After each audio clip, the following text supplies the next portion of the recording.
C'est hyper particulier parce que c'est la première projection que je fais dans ma ville d'origine, Épinay, sous Sénart. Donc je suis très contente d'être là. Et du coup, si vous avez soit des questions ou des commentaires à faire, je serai ravie de les entendre et d'y répondre. Donc n'hésitez pas.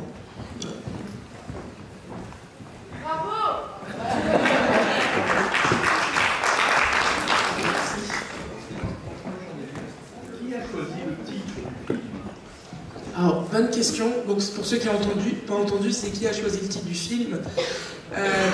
Alors, le film, à la base, avait ce nom très fort qui s'appelait Bâtarde. Maintenant que vous avez compris le film, vous comprenez pourquoi. Mais la réalisatrice, Ouda Benyamina, en fait, se disait qu'en donnant ce titre-là au film, elle donnait raison aux détracteurs du personnage de Dounia. Et du coup, avec le producteur, ils étaient en recherche d'un titre. Et un matin, le producteur s'est réveillé et comme une espèce d'illumination divine, il a appelé la réalisatrice en disant « mais divine ?» Et au final, c'est pas anodin parce que ça peut même... Il y a beaucoup de divins dans le film, comme vous pouvez le voir, il y a le rapport à la religion, mais aussi cette relation, cette amitié, en fait, qui, au-delà du terrestre, en fait, qui est... C'est un amour pur et du coup, il y en a une qui se sacrifie pour l'autre et ça va au-delà, justement, de... Ça va bien au-delà de nos têtes, quoi. Donc voilà, ça vient à peu près de là.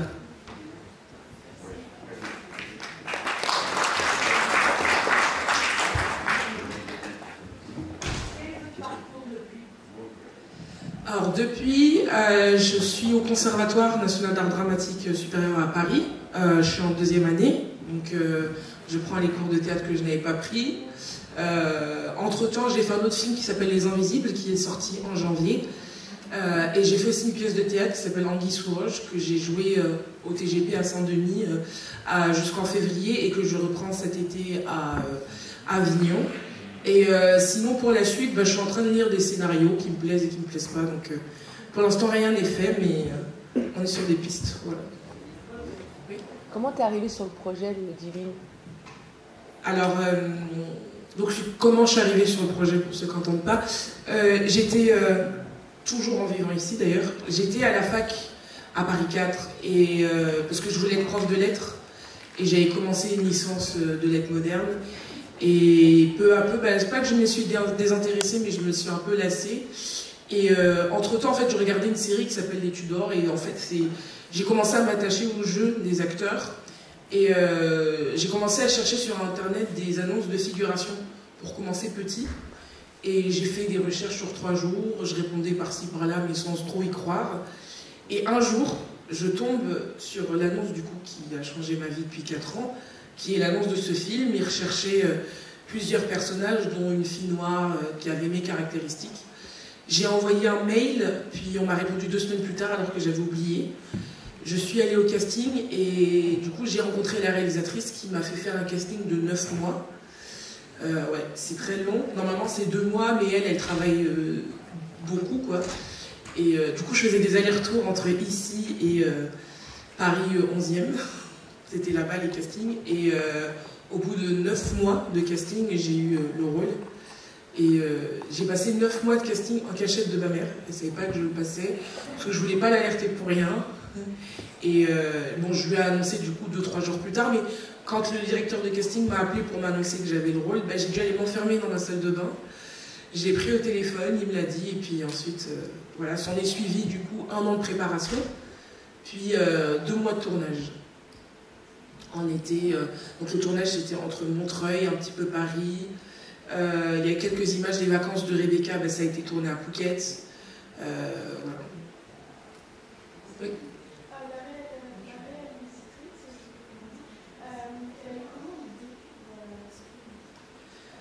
C'est la réalisatrice, comment a-t-elle eu l'idée du film?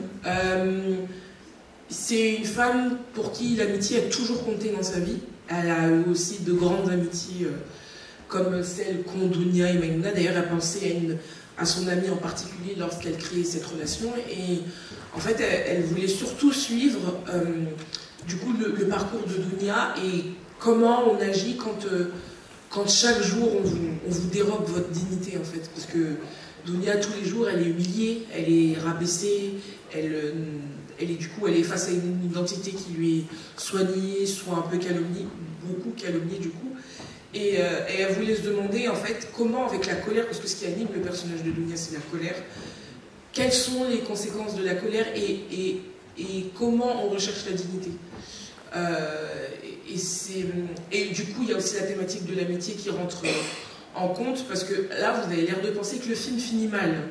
Vous allez avoir du mal à me croire si je vous dis qu'il finit bien, dans le sens, alors c'est vrai qu'en apparence c'est très choquant, etc., mais dans le sens où le sacrifice de Maïmouna a permis à Dounia de se rendre compte que la trajectoire était très violente et très mauvaise, et que c'est la première fois du film où elle s'agenouille et tout simplement elle demande pardon. Et du coup, ce qui est intéressant, c'est de voir le cheminement de quelqu'un sur ce chemin de pensée-là qui est animé par la colère. Donc c'est toutes ces choses-là qui intéressaient la réalisatrice, et surtout c'est un film qui se passe en banlieue, il y a beaucoup de clichés sur la banlieue, et pourtant, voilà, un film qui se passe sur la banlieue, il a été question d'amour, d'amitié, de beauté, d'art, d'ambition aussi, parce que vendre de la drogue n'est qu'un moyen temporaire pour Dounia pour arriver à la réussite. Ça ne pardonne et n'excuse absolument pas, mais pour chacun, la trajectoire est différente. Comment s'appelle le chorégraphe? Ah si, purée, oh là là. Nicolas Paul. Voilà. Oui, voilà. Avez-vous gardé des contacts avec les comédiens, les artistes qui jouent oui, avec vous? C'est devenu mes meilleurs amis, mes sœurs. C'est incroyable parce que du coup, on a vécu 2 ans de préparation comme ça, et le tournage était très difficile parce que la réalisatrice est très exigeante, elle est sévère, mais encore plus avec elle-même. Enfin, pour elle, on était déjà des très grandes, alors que c'était notre premier film après Est-ce que toutes. Et du coup, l'exigence qui allait avec cette opinion-là était très grande aussi. Et il y a eu des scènes très difficiles. Par exemple, la cave, en fait, c'est dans un studio, c'est une cave reconstruite, et on l'a tournée en 4 jours. Et aussi, il y avait la difficulté, c'est que donc il y avait un système de feu, il y avait des rampes de feu, et il y avait aussi des objets qui étaient vraiment brûlés. Et la règle, c'est que quand il y a du feu, du coup, qui dégage une fumée nocive, vous ne faites pas plus d'1 minute de prise. Et donc le spécialiste du feu, dès qu'il voyait que ça faisait 1 minute de prise, il coupait. Donc ça ralentissait encore plus le rythme de travail. Mais c'était pour notre santé. Mais du coup, voilà, il y a eu plein de scènes qui sont aujourd'hui marquantes dans le film, mais qui ont été très difficiles. La scène de la Ferrari aussi est très compliquée. On l'a tournée et au début et à la fin du tournage, parce qu'elle était... Enfin, quand on l'a tournée au début du tournage, elle était très mauvaise. La réalisatrice est venue nous voir en disant « Telle qu'elle est actuellement, elle n'est pas dans le film. Vous êtes très nuls dessus. » Et alors qu'on savait depuis le début que c'était une scène très très importante pour le film, parce que c'est la scène où elle rêve, où elle sort de leur banlieue pour une fois. Mais je suis contente d'avoir travaillé avec une personne aussi exigeante, et déjà par rapport aux résultats. Dites-vous qu'elle ne trouve pas le film parfait, qu'elle est encore très mécontente. Mais voilà, ça c'est... Alors que tout le monde pleure, il se roule par terre, elle non, elle... Bref. Mais oui, moi je suis très contente d'avoir... Enfin, je sais que quand vous travaillez avec quelqu'un qui demande beaucoup de vous, c'est quelqu'un qui vous estime beaucoup au final. Et donc voilà. Mais c'est une des plus belles expériences de ma vie, et je suis très contente d'avoir commencé avec ça, quoi. Oui.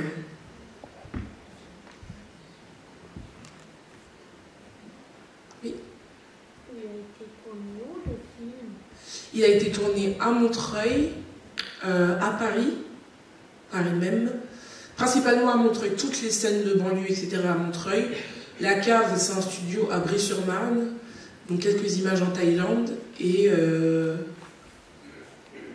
Viry-Châtillon. Voilà.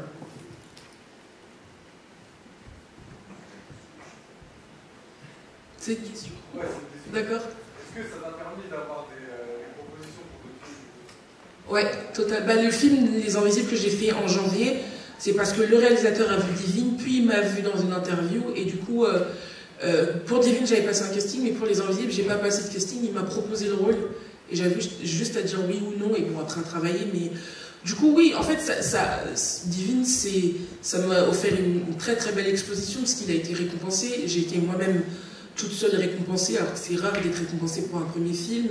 Donc oui, ça m'a ouvert d'autres... On est allé au Festival de Cannes, on a une caméra d'or là-bas. Ça a offert une exposition qui fait que du coup, ouais, t'es déjà un peu placé. Après, tout reste à faire, hein, mais tu reçois déjà beaucoup plus de propositions, quoi.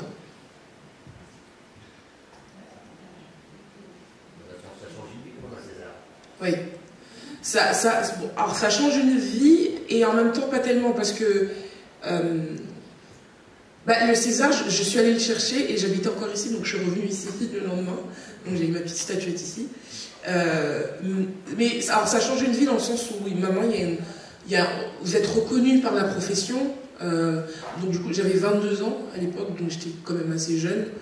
Vous êtes reconnu par la profession tout de suite. En plus, j'ai pas eu meilleur espoir. Donc meilleur espoir, c'est pour les nouveaux talents. Moi, j'ai eu meilleur second rôle. Donc meilleur second rôle, c'est normalement, c'est pour des actrices plus confirmées, qui ont déjà 20 ans de carrière derrière elles. D'ailleurs, toutes celles qui étaient avec moi dans cette catégorie avaient plus de 20 ans de carrière et étaient beaucoup plus âgées que moi. Donc c'est vrai que ça aussi, ça rajoute quelque chose.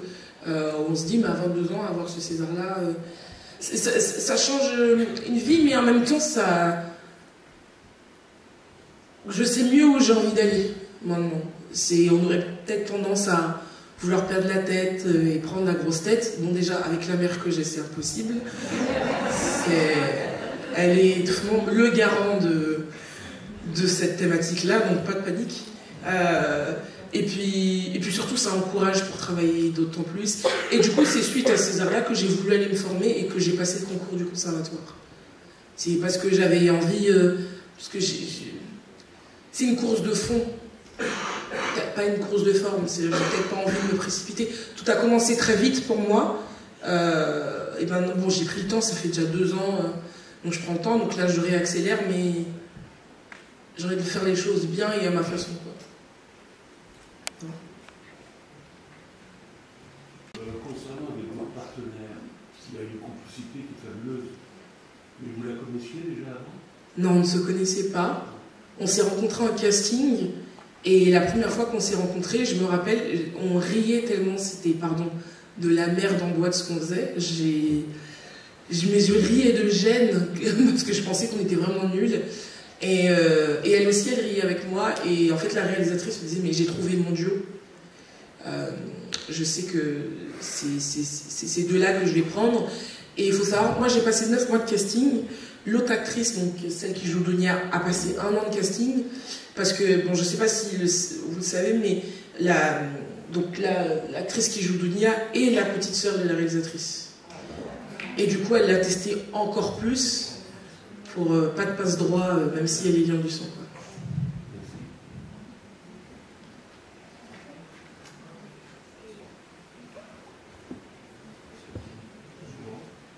J'étais frappé par le nombre de chuchotements qu'il y a dans le film. La prise de son n'a pas d'être facile. Comment vous avez fait ça? En studio après ou en réel? Alors il y a eu du réel et après il y a eu ce qu'on appelle de la post-synchro où on repasse sur les choses un peu difficiles à entendre, mais on n'est pas repassé principalement par les chuchotements. C'est juste qu'on avait un excellent ingénieur son, voilà, qui nous suivait partout. Je me rappelle, c'est avec lui en fait, on s'était entraîné avant le tournage à aller dans un supermarché avec une gaine et à mettre des objets dedans. Bon, on les a payés après, ne vous inquiétez pas. Mais en fait, on y allait avec lui et on voulait avoir la sensation qu'est-ce que c'est d'avoir une gaine remplie d'objets volés et d'ajouter un habit ample par-dessus, etc. Mais du coup, ce que je disais, c'est qu'on a une longue préparation. Enfin, on a fait de la boxe. La principale a fait du parcours, je fais des ici là. On a eu, il y a eu pas mal de choses quand même en amont. C'est pas un film qui s'est tourné comme ça. C'était très compliqué, ouais. Quand vous faisiez la scène de la Ferrari, vous marchiez ou vous étiez sur une plateforme? À ton avis. Oui.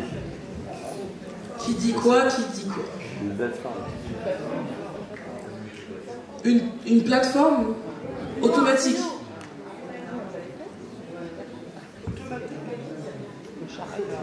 Une charrette.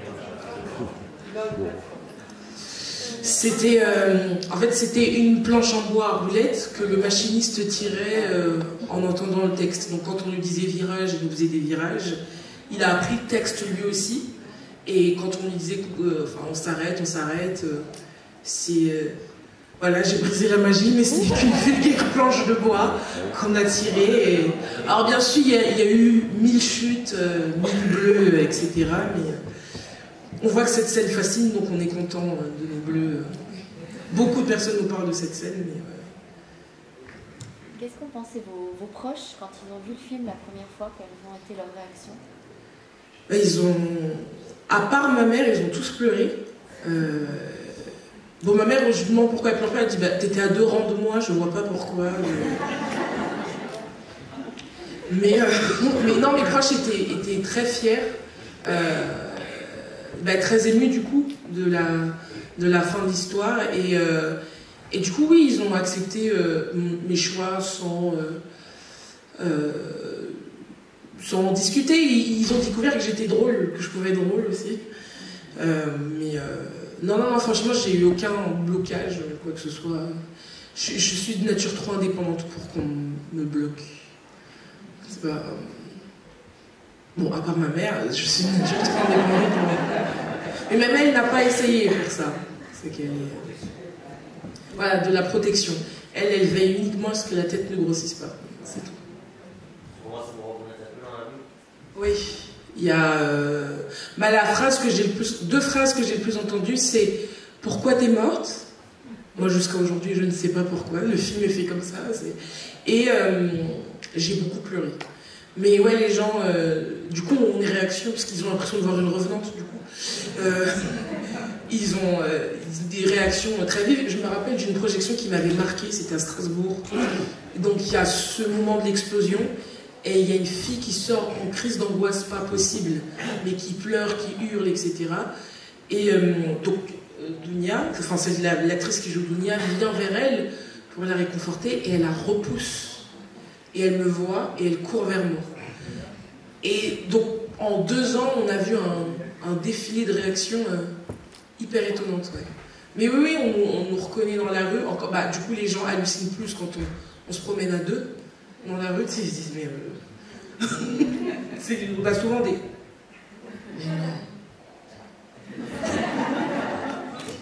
Et du coup, quand tu prends le métro ou le RER, tu sais plus si on te dévisage méchamment ou si juste on cherche à te reconnaître si c'est toi. Donc du coup, moi, je peux plus dire oui, il y a un problème. Mais ouais, il y a beaucoup de belles réactions. Ouais. C'est un espoir aussi pour les jeunes, parce que la banlieue, bien sûr. On regarde dans les arbres pour s'en sortir.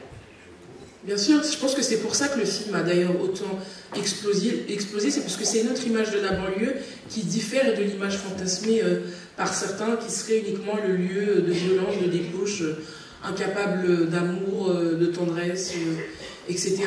Et c'est même pas idéalisé la vision de ce film-là, c'est juste vrai, il y a 2 fortes amitiés comme ça, 2 fortes histoires d'amour comme celle-ci et 2 fortes luttes d'humilité comme celle-ci également, quoi.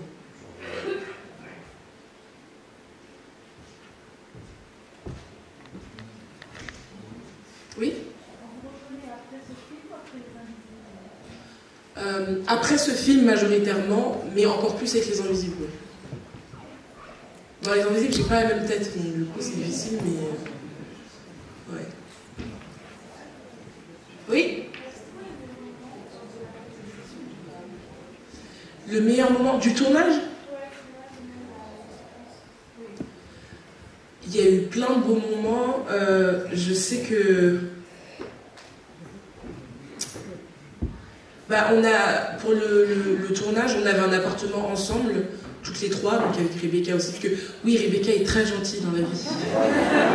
J'aurais du mal à le croire, mais elle est timide, elle a un cheveu sur la langue, elle aime pas parler. On est nous deux, enfin Dounia et moi, on est les plus agités en vrai qu'elle. Donc elle est très gentille, donc on vivait toutes les 3 ensemble, et donc déjà la vie ensemble c'était déjà un très bon souvenir. Après, oui, après il y a quelques scènes coupées, mais par exemple, Et, ouais, les scènes en boîte de nuit, ou la scène de la Ferrari. La cave, c'est à la fois un bon et un mauvais souvenir, mais aussi c'est un très bon souvenir. Et puis, dans l'expérience, bah, notre arrivée à Cannes, en fait, la première fois qu'il a été projeté, c'est-à-dire qu'il a été projeté le jeudi, mais il était projeté 2 fois, le matin et l'après-midi, et nous, on devait voir que le soir, pardon, pas l'après-midi, le soir. Mais le matin, il y avait des gens qui l'avaient déjà vu, et nous, on venait juste à la fin, comme je viens là, pour répondre aux questions. Mais on répondait aux questions d'un film qu'on n'avait pas encore nous-mêmes vu. Et quand on est entré dans la salle, les gens étaient en pleurs, ils étaient debout, ils applaudissaient. Du coup, nous aussi, on s'est mis à pleurer, parce que les gens s'est dit, mais quel film ils ont vu? Qu'est-ce qu'elle a fait de ce montage? Et surtout, c'est là où on se fait reçu une telle vague d'amour, de tendresse. Beaucoup de gens nous disent merci, merci de nous avoir transmis ces émotions-là, etc. Donc Cannes, en lui-même, c'est mon souvenir. Le jour où on a la Caméra d'Or, qui récompense en fait le meilleur premier film à Cannes. Puis tout, on a eu des prix en République tchèque, en Tunisie. On a été nominé au Golden Globes aux États-Unis. Au César, on a eu 3 Césars, donc les nominations aussi. Je l'explique en plus dans mon discours que je m'y attendais pas du tout, que j'étais en pyjama à épiner encore, et que je me grillais des toasts, et que j'avais plus de batterie sur mon téléphone, et que j'ai rallumé mon téléphone, et là, explosion, je ne comprends plus ce qui se passe. Et puis bien sûr, le jour des Césars, quoi, les statuettes qu'on n'attendait pas, et qui sont venues.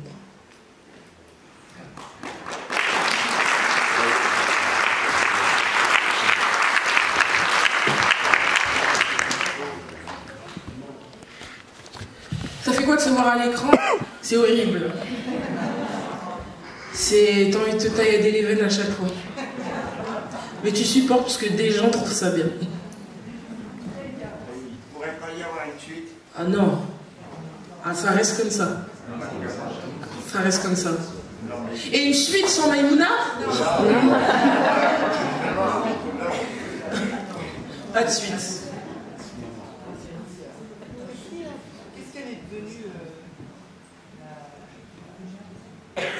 Oui, Dounia Oudaya, elle a un film qui est sorti cette année de André Téchiné avec Catherine Deneuve, donc elle continue elle aussi. Et on est au conservatoire toutes les deux, donc on est ensemble. Et donc Jessica, celle qui joue Rebecca, elle est en école de théâtre à Strasbourg. Donc, voilà. Il est où le César?